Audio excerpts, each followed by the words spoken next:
பரமக்குடி நகராட்சி ஆணையர் உள்ளிட்ட பரமக்குடியில் பிரசித்தி பெற்ற ஸ்ரீ முத்தால பரமேஸ்வரி கோவில் கும்பாபிஷேகம் வெகு விமரிசையாக நடைபெற்றது. ஆயிரக்கணக்கான ஆன்மீக பக்தர்கள் கலந்து கொண்டனர். 17 ஆண்டுகளுக்கு பிறகு கும்பாபிஷேகம். ஆயிரக்கணக்கான பக்தர்கள் சுவாமி தரிசனம் செய்தனர். ராமநாதபுரம் மாவட்டம் பரமக்குடியில் மிகவும் பிரசித்தி பெற்ற ஸ்ரீ முத்தால பரமேஸ்வரி அம்மன் கோவில் வைகை ஆற்றின் கரையில் அமைந்துள்ளது. இக்கோவில் பரமக்குடியின் காவல் தெய்வமாக பக்தர்கள் வழிபாடு செய்து வருகின்றனர்.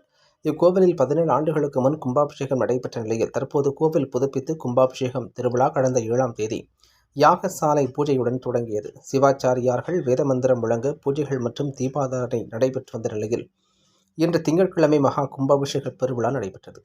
யாகசாலை பூஜைகள் வைக்கப்பட்டிருந்த புனித நீர் கலசங்கள் எடுத்து செல்லப்பட்டு ராஜகோபுர விமானத்தில் உள்ள கலசத்தில் ஊற்றி கும்பாபிஷேகம் நடைபெற்றது. இதனைத் தொடர்ந்து ஸ்ரீ முத்தால பரமேஸ்வரி அம்பாளுக்கு சிறப்பு அபிஷேகம் மற்றும் அலங்காரம் செய்யப்பட்டு தீபாராதனை நடைபெற்றது. இதில் பரமக்குடி மற்றும் சுற்றுவட்டார பகுதிகளில் இருந்து ஆயிரக்கணக்கான ஆன்மீக பக்தர்கள் மற்றும் பொதுமக்கள் கலந்து கொண்டனர்.